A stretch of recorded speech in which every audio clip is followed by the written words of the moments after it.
किसी के दिल की मायूसी। आज मैं हनुमानगढ़ी गया, बैठे राजू भैया यहाँ पर, तो मुझसे लोगों ने कहा कि सीधे हनुमानगढ़ी क्यों जा रहे हो? मैंने कहा हनुमान जी बहुत जागृत देवता है। देखो भाई पॉलिटिकल पार्टी वालों, पिछले 30 साल से रामचंद्र जी को काम में ले रखा था, कोई परेशानी नहीं हुई। पिछले 3 चुनाव जो प्रदेशों में हुए तो उसमें हनुमान जी पर टिप्पणी हुई। हनुमान जी ने ऐसा सोटा उठाया मंगलवार को कि सांप हो गए। तो देवता देख के छेड़ना चाहिए। हनुमान जी ने कहा लाला ये रामचंद्र जी के साथ करो, हमारे साथ मत करो, हम दूसरे काम में लगे हुए हैं। वो पता ही नहीं था नेताओं ने हनुमान जी की बात, हनुमान जी की जात बात पे आ गई। हनुमान जी कौन सी जात के? उसने कहा मैं बताऊं तुझे मंगलवार को कौन सी जात के। तो इसलिए सबसे पहले मैं हनुमान जी के चरणों में गया कि प्रभु आप ही संभालो। निवेदन करता हूँ कि किसी के दिल की मायूसी जहां से हो के गुजरी है, हमारी सारी चालाकी वहीं पर खो के गुजरी है। क्या बात, जवान लड़के लड़की जो आए वो सुने।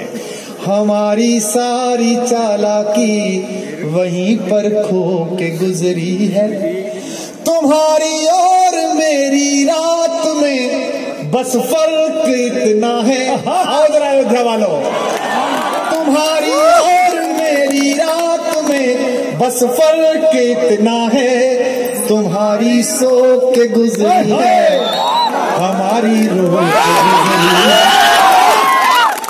तुम्हारी सो के गुजरी है, हमारी रो के गुजरी। अब भी मैं देख रहा हूँ पीछे वाले बड़े उत्साह में, ये सब खड़े लोग उत्साह में, बैठे हुए लोग जिनको सोफे अच्छे मिले वो थोड़ा डल है।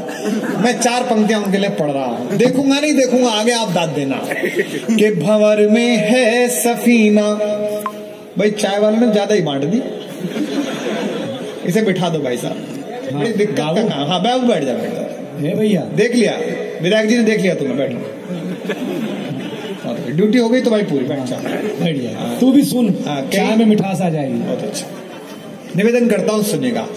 कि भंवर में है सफीना, पिछले 2.5 घंटे से प्रोग्राम चल रहा है, व्यवस्था ही बन रही है। किसी किसी आदमी की पूरी रात व्यवस्था बनाने में ही बीत जाती है।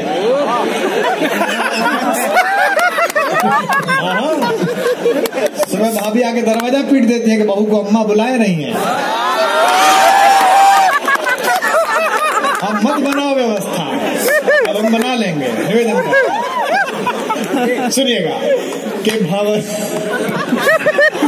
भंवर में है, तू क्या अकेला यूपी का है? हम भी वहीं के हैं। हाँ बेटा, अच्छा ये विधायक जी के पुत्र है भाई, इन्हें कोई रख लो। बेटा लाल मेरे, क्या ये गोरख अकेला ही होगा भाई? रात को इतने बजे तक जागता है, तो दूसरा कहाँ हो रहा है? व्यवस्था बनाओ। तो डॉक्टर साहब अपने असली रूप में आना चाह रहे हैं। व्यवस्था बना लो वरना हम बना ही देंगे।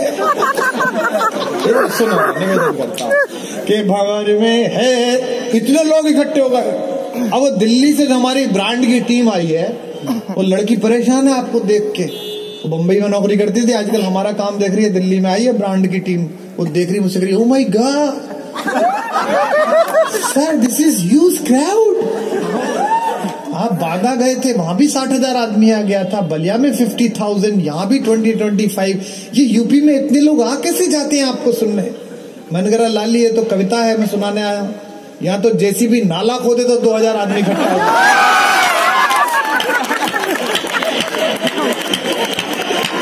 तालियां वालियां बजाया करिए आराम से, बजाइए। सबको पता है, सबको पता नाले में क्या निकले, तब भी 200 ज्ञानी है भैया, जरा ठीक से खो दिया भैया। जानते हैं कौन है महानगर अध्यक्ष? परेशान भाई साहब, ये जो आपने मेहनत की है इसकी बधाई। 20 करोड़ का देश है, 19 करोड़ का पाकिस्तान, उसका तनाव ले रखा है। एक तो बधाई आज इस बात की कि आपने कोई वीर रस का कवि नहीं बुलाया, जबकि अभिनंदन जी आज रिहा हुए, वरना वीर रस का कवि हो भाई साहब। कल हम अहमदाबाद में थे, क्या प्राण पिए गए। एक वीर रस का कवि बुला लिया, वो मेरी तरफ लल्लू सिंह जी उंगली कर करके कविता पढ़ रहा। कुमार विश्वास, आप प्रेम की कविताएं सुना रहे हैं, चीन आंखें दिखा रहा है। मैंने कहा तू एक चीनी ढूंढला जिसकी आंख तुझे दिख जाए। उसकी खुद को दिखने नहीं, तुझे दिखा रहा है। और फिर मैंने जो टिप्पणी कही उस पर दोनों हाथ उठा के तालियां बजेंगी। और मैंने कहा चीन वीन को छोड़, इसका तनाव लेने। चीन के कमांडर की जितनी हाइट होती है, हिंदुस्तानी सैनिक का उतना छाती का नाप होता है। चीन को लिए फिर रहे। वो पाकिस्तानी रक्षा मंत्री की वो तुमने वो देखी थी पीसी, 2 बात बोला जी वो रात में हमला हुआ तो अंधेरा था, पता नहीं चल पाया कितना नुकसान हो गया। मैंने अमेरिका फोन करा, मैंने कहा इसे मिराज मत दो, इसे पहले टॉर्च दो, ताकि ये रोज रात को देख लिया करे कि इसका कितना नुकसान हो रहा है। बताओ साहब, ये देश है, बताओ। रक्षा मंत्री कह रहा है कि रात में कितना नुकसान हो गया, मुझे पता नहीं चली। मैंने कहा तुम्हारे देश का तो नुकसान 70 साल से ही हो रहा है। फिर बोला जी वो, किसी ने पूछा साहब वो जहाज अंदर कैसे घुसा है, बोले जी रडार पकड़ नहीं पाई। अब मैंने कहा चीन से सामान मंगाएगा तो यही हाल होगा, चाइनीज आइटम, उससे रडार पकड़ रहा। बताओ आप, छुटाए बेटा। आ जाओ, बहुत अच्छे। चलो 4 पंक्तियां सुनिएगा, निवेदन करता हूं कि भंवर में है सफीना। ये मन तो मैं आपका लगा लूंगा, हजारों लोग हैं महफिल में, इतने वर्षों बाद में आया हूं, फिर पता नहीं कब सुयोग हो, जब कविता हो। मेरा मन है कि आज की रात कुछ अच्छी कविता आपसे जुड़े। मैं जानता हूं कि कवि सम्मेलन की मानसिकता के लोग ये सुनेगा। निवेदन करता हूं कि भंवर में है सफीना, लेके हम पतवार बैठे हैं। क्या बात, वाह। फूल छोड़ो, अध्याय समाप्त। के भंवर में है सफीना, लेके हम पतवार बैठे हैं, किनारे दर्द की बस्ती के साहूकार बैठे हैं। आनंद कीजिए कि किनारे दर्द की बस्ती के साहूकार बैठे। क्या बात है। तुम्हारे, अब फिर तेरी वाह बात मैंने, तू निश्चित रूप से गठबंधन में शामिल होगा। जिनकी भी लेट निकल रही है वो वहीं जा रहे हैं। किनारे दर्द की बस्ती के साथ। उत्तर प्रदेश की राजनीति क्या कमाल है, क्या नेता लोग बैठे, बताइए। बुआ भतीजे अब देखो एक साथ आए हैं। पहले जब ये चुनाव हुआ जिसमें विधायक जीते, क्या बढ़िया चुनाव था। भारत का पहला चुनाव था जिसमें बाप बेटे की कुश्ती में चाचा जी गए।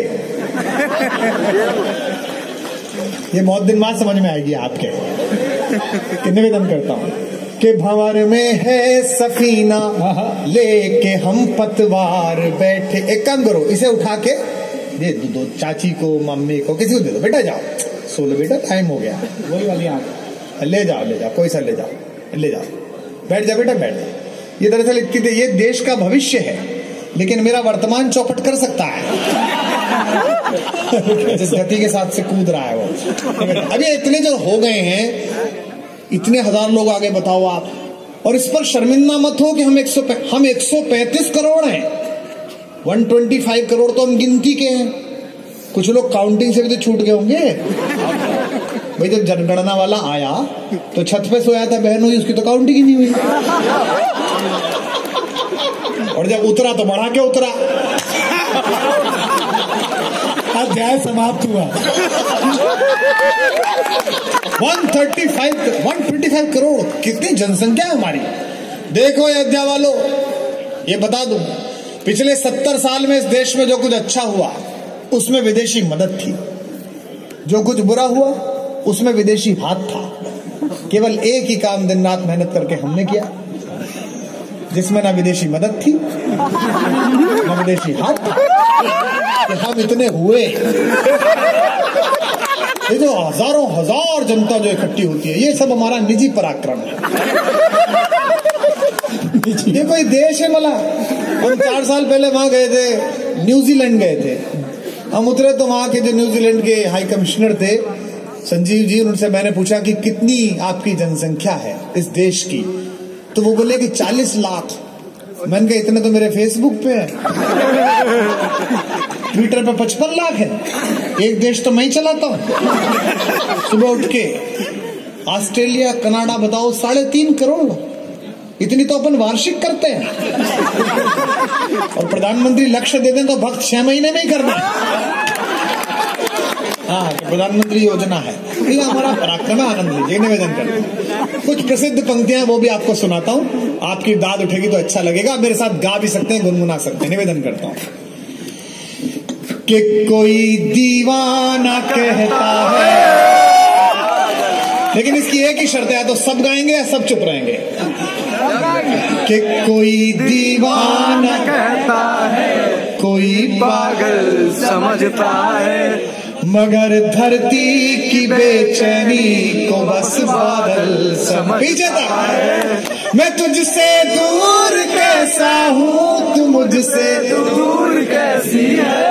अगली पंक्ति पर अगर दिल धड़के तो एक एक हाथ आकाश में उछले। मैं तुझसे दूर कैसा हूँ, तू मुझसे दूर कैसी है। ये तेरा दिल है या मेरा दिल समझता है, ये तेरा दिल समझता। अद्भुत, आपने क्या गाया है वहां कि पुकारे आंख में चढ़कर तो खूं से खूं समझता है। अब गाओ। कुछ बच्चे सुंदरकांड जब पढ़ने बैठते हैं ना, तो पंडित जी तो पूरा पढ़ते हैं, सुंदर नहीं थी ममता रत्सन्या। कुछ लोग इसी काम में बैठते रहते हैं,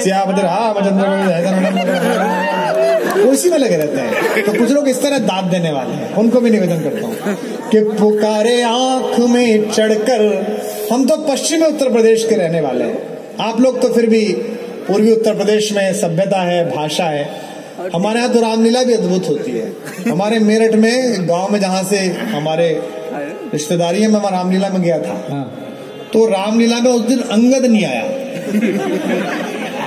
तो जो गांव के प्रधान जी थे वो चौधरी थे, तो उन्होंने कहा रामलीला तो होकर रहेगी भाई। तो रामलीला वाले बोले चौधरी साहब अंगद नहीं आया तो फेर के हम कर लेंगे, अंगद के करेगा। तो उन्हें अंगद के कपड़े पहना के रावण के दरबार में भेजा गया। तो चौधरी साहब बोले भाई डायलॉग नहीं आते मुझे। तो रामलीला वाले बोले ऐसा चौधरी साहब आप डायलॉग ऐसा करना, और नीचे पंडित जी आपको बोलेंगे, जो वो बोले आप बोल देना, माइक से जनता को थोड़ी सुनाई देगी। इसे प्रॉम्प्टिंग कहते हैं, प्रॉम्प्टिंग। तो उन्होंने कहा ठीक है बोल देंगे। अब वो चौधरी साहब पांव दबाए खड़े हैं, उन्होंने पंडित जी की तरफ देखा कि बोलो बोलो। तो पंडित जी ने डायलॉग बोला, चौधरी साहब बोलिए। हे दुष्राक्षस राज रावण, माँ सीता जगत जननी है, भगवान नाम स्वयं विद्वत भगवत स्वरूप हैं, वे इक्ष्वाकु वंश के राजा हैं। माँ सीता का हरण करके तूने अपनी मृत्यु का आमंत्रण दिया है। अब भी समय है कि परमेश्वर श्री राम के चरणों में गिरकर उनसे क्षमा मांगकर माँ सीता का परित्याग कर दे, अन्यथा वे इक्ष्वाकु वंशीय रघुवर राम तेरा वंश नाश कर देंगे। अब इतना लंबा डायलॉग चौधरी भूल गया। रावण की तरफ देख के चौधरी बोला, दिखे रहे रावण, जैसा जैसा पंडित जी कह रहे हैं वैसे वैसे कर दे, वरना रामचंद्र जी तेरा नाश मार देगा। तो कई बार लोगों को याद नहीं रहता है।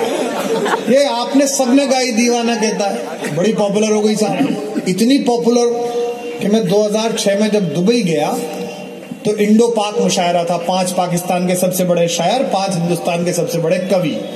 तो मेरे को एयरपोर्ट पे एक पाकिस्तान का शायर मिल गया, मुझसे बोला कि आपका नाम कुमार विश्वास है। मैंने कहा हाँ जी, पासपोर्ट में तो यही लिख रहा है। और मैंने कहा हमारे यहाँ एक ही बनता है। ये कल समझ में आएगा, कोई जल्दी नहीं, आराम से तालियां बजाना। बोले खैर जाने दीजिए, पर हमें आपसे एक शिकायत है। मैंने कहा वो तो तुम 1947 से ही है। बोले नहीं आपसे भी एक शिकायत है। मैंने कहा हमने कौन सी बकरी खोल दी तेरी? बोला ये जो आप दीवाना कहता है सुनाते हो, ये उर्दू के ग्रामर में खारिज है, खारिज। काफी नीचे से खे निकाला उसने। मैं पीछे हट गया, मैंने कहा कुछ और नहीं निकालने लगे। मैंने कहा मैं समझा नहीं। बोले ये पागल बादल और दिल, इसका काफिया नहीं मिलता, काफिया। ये भी काफी कफ के साथ बोला। मैंने कहा नहीं मिलता होगा, तू गाड़ी में बैठ। अब हम होटल में गए, तैयारों के नीचे आए तो लॉबी में मिल गया। बोले कुमार साहब ये खारिज है, खारिज।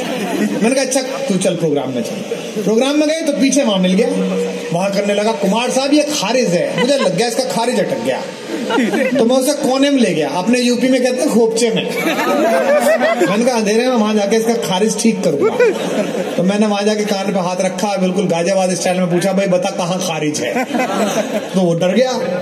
उसने कहा नहीं आप माफ करें, आप गलत समझ रहे हैं, मैं ऐसा नहीं कह रहा था। मैंने कह रहा था, तूने खारिज करके पूरा कफ कर दिया, क्या प्रॉब्लम है? बोले जी इसमें काफिया नहीं मिलता उर्दू के ग्रामर में, आपकी पोइट्री में। तो मैंने जैसे उत्तर दिया उस पर ताली बजाना। मैंने कहा उस्ताद ना मिलता हो? बोले पर मिलना चाहिए। मैंने कहा देख तू कह रहा उर्दू के ग्रामर में नहीं मिलता, हमने हिंदी में लिखी, तो स्विमिंग पूल हमारा, तो चड्डी बनियान तेरे क्यों? अब पंक्तियां सुनिए और दाद दीजिए और वहां करते चलिए, जरा मुझे जगाइए, निवेदन करता हूं कि मोहब्बत एक एहसासों की पावन सी कहानी है। वाह वाह। कि मोहब्बत एक एहसासों की पावन सी कहानी है। कभी कबीरा दीवाना था, कभी मीरा दीवानी है। पीछे तक दाद उठे। यहाँ सब लोग कहते हैं मेरी आंखों में आंसू है। अब कसम मोहब्बत की, हाथ सबका खुले अगली लाइन पर। यहाँ सब लोग कहते हैं मेरी आंखों में आंसू है। जो तू समझे तो मोती है, जो ना समझे तो पानी है। जो तू समझे तो मोती है, जो ना समझे तो पानी है। चार पंक्तियां और सुनने का निवेदन करता हूं। राजनीति और कविता में क्या अंतर है? कि स्वयं से दूर हो तुम भी, स्वयं से दूर हैं हम भी। एक एक पंक्ति में शब्द बदलेगा और दाद बढ़ती चली जाए आप सबकी। आगे वाले लोग थोड़ा शांत रहे। कि स्वयं से दूर हो तुम भी, स्वयं से दूर हैं हम भी। वहां बड़े बहुत मशहूर हो तुम भी, बहुत मशहूर हैं हम भी। और दागना, बड़े मगरूर हो तुम भी, बड़े मगरूर हैं हम भी। अब इस पलट पर जीआईसी का मैदान छोटा पड़ जाए। बड़े मगरूर हो तुम भी, बड़े मगरूर हैं हम भी। अतः मजबूर हो तुम भी, अतः मजबूर हैं हम भी। अतः मजबूर हो तुम भी, अतः मजबूर। अखबार के लोग बैठे हुए हैं, पत्रकार बंधु बैठे हुए हैं, और मैं निवेदन करता हूं व्यवस्थापकों से कि हमें चाय ना पिलाएं, उन्हें जरूर पिलाएं, क्योंकि उन्हीं के माध्यम से कल पूरे फैजाबाद को पता चलेगा कि प्रोग्राम कैसा हुआ। अगर वो प्रसन्न रहे तो छापेंगे खूब जमा कविता का रंग, कुमार छाए, और ना प्रसन्न रहे तो लिखेंगे न जम पाए कुमार, रंग रहा फीका। तो चार पंक्तियां अखबारों के लिए पढ़ रहा हूं। पॉलिटिकल लोग बैठे, राजनीति हमारे जीवन में है। मैं किसी राजनीतिक अनुभव से निकली हुई चार पंक्तियां पढ़ रहा हूं। पहली पंक्ति पर अगर वहां आएगी तो मैं समझ जाऊंगा कि ऐसी कुछ लाइनें मुझे सुनानी है। अन्यथा मैं जो सुनाता हूं वो सुनाता रहूंगा।